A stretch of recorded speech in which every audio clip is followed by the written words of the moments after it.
وَتَرَى كَثِيرًا مِّنْهُمْ يُسَارِعُونَ فِي الْإِثْمِ وَالْعُدْوَانِ، اور ان یہودیوں میں سے تم بہت ساروں کو دیکھو گے کہ وہ دوڑتے ہیں فی الاسم گناہ میں، والعدوان زیادتی میں، وَأَكْلِهِمُ السُّحْتَ اور حرام کھانے میں، حرام خوری میں۔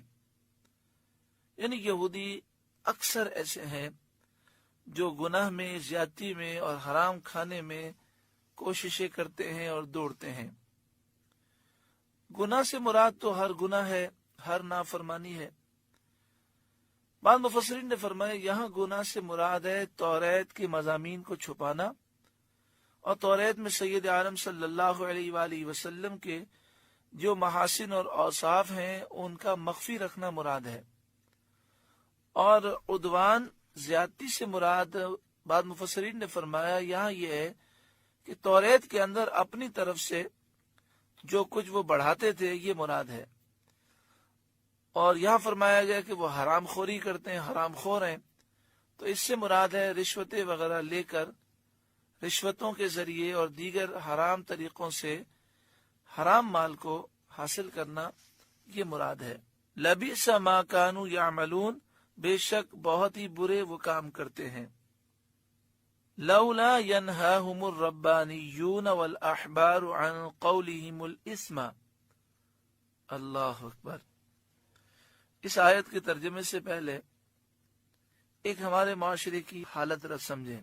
ہر کوئی یہ کہتا ہے یہ مولویوں کو کیا تکلیف ہے، ہم جو بھی کریں، رشوت کا لینا دینا کریں، سود کا لینا دینا کریں، بے پردگی کریں، بے حیائی کریں، عریانی فحاشی کریں، یہ مولویوں کو کیا تکلیف ہے؟ تو اس آیت کریمہ کا آپ ترجمہ سنیں گے تو وجہ سمجھ میں آ جائے گی۔ یہودی اور عیسائی علماء نے اپنی قوم کو گناہ سے نہیں روکا، اللہ تعالیٰ اس کی مذمت فرماتا ہے۔ نبی اکرم صلی اللہ علیہ وآلہ وسلم نے فرمایا میری امت کے علماء پر لازم ہے کہ وہ برائی سے روکیں۔ تو یہ علماء کی ڈیوٹی رسول اللہ صلی اللہ علیہ وآلہ وسلم نے لگائی ہے۔ تو جو اہل حق ہیں وہ حق بات کہتے ہیں اور برائی کے خلاف آواز بلند کرتے ہیں۔ جن کو تکلیف ہوتی ہے تو ان کے لیے ہم دعا کرتے ہیں اللہ انہیں ہدایت نصیب فرمائے۔ یہ تو علماء حق کی ڈیوٹی ہے۔ لولا ینہاہم الربانیون والاحبار عن قولہم الاسم وَأَكْلِهِمُ السُّحْتَ، انہیں کیوں نہیں منع کرتے ان کے پادری اور راہب گناہ کی بات کہنے سے اور حرام کھانے سے۔ قرآن پاک مذمت کر رہا ہے کہ یہودی عیسائی علماء، پادری، راہب یہ یہودیوں عیسائیوں کو گناہ کی بات کہنے سے اور حرام کھانے سے کیوں نہیں روکتے؟ لبئس ما کانوا یصنعون، بے شک وہ بہت ہی برے کام کر رہے ہیں۔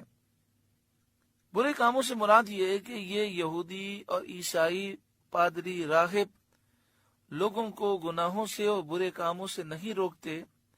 اعلی حضرت امام اہل سنت امام احمد رضا علیہ رحمہ کے خلیفہ صدر الافاضل مولانا نعیم الدین مراد آبادی علیہ رحمہ تفسیر خزائن العرفان میں لکھتے ہیں مسئلہ، اس سے معلوم ہوا کہ علماء پر نصیحت اور بدی سے روکنا واجب ہے، اور جو شخص بری بات سے منع کرنے کو ترک کرے اور نہیں منکر سے باز رہے، یعنی جو لوگوں کو بری بات سے روکنا چھوڑ دے، وہ بمنزلہ مرتکب گناہ کے ہے، یعنی وہ بھی گناہ کرنے والے کی طرح ہے۔ اللہ تعالی ہر ایک کو عقل سلیم عطا فرمائے۔ وقالت اليہود ید اللہ مغلولہ، اور یہودی بولے اللہ کا ہاتھ بندھا ہوا ہے، یعنی معاذ اللہ انہوں نے کہا کہ اللہ بخیل ہے، استغفر اللہ۔ شان نزول اس کا یہ ہے کہ حضرت عبداللہ بن عباس رضی اللہ تعالی عنہما نے فرمایا کہ یہودی بہت خوشحال تھے اور بہت زیادہ دولت مند تھے۔ جب انہوں نے سید عالم صلی اللہ علیہ وآلہ وسلم کی تکذیب کی، مخالفت کی، تو ان کی روزی کم ہو گئی۔ اب یہاں پر ایک نقطہ سمجھیں کہ حضور کی آمد سے پہلے یہودی حضور کا ذکر کرتے تھے، اور ہر یہودی مرنے سے پہلے جب وصیت کرتا تو اپنے بچوں کو یہ وصیت کر کے مرتا کہ اس کھجوروں والی بستی میں ان قریب نبی آخر الزماں ہجرت کر کے تشریف لائیں گے، تمہیں ان کا ساتھ دینا ہے اور ان پر اپنی جان نچھاور کرنی ہے۔ یہودیوں کی ہر محفل میں حضور کے اوصاف بیان ہوتے، آپ کی شان و عظمت کا ذکر ہوتا، تو اللہ تعالیٰ نے ان کو بہت روزی عطا فرمائی۔ یہودی روزگار میں بہت خوشحال تھے، لیکن جب سرکار دو عالم صلی اللہ علیہ وآلہ وسلم کی آمد ہو گئی تو انہوں نے حضور کا ذکر چھوڑ دیا، اور حضور کے اوصاف انہوں نے بدل کر پیش کرنے شروع کیے۔ حضور کی تعریفیں جو توریت میں لکھی تھیں وہ چھپانے لگے، اور نبی اکرم صلی اللہ علیہ وآلہ وسلم کی مخالفت کرنے لگے۔ ان کی روزی کم ہو گئی اور ان میں تنگ دستی بہت عام ہو گئی، ان کے کاروبار وہ نقصان کی طرف چلے گئے۔ اس وقت فخاص یہودی نے کہا کہ اللہ کا ہاتھ بندھا ہے، یعنی معاذ اللہ وہ رزق دینے اور خرچ کرنے میں بخل کرتا ہے۔ اب یہ بات تو فخاص یہودی نے کہی تھی، لیکن یہاں سب کی مذمت کی گئی۔ اس کی وجہ یہ ہے کہ کسی یہودی نے اس کو اس بات سے منع نہیں کیا، بلکہ سب اس پر راضی رہے۔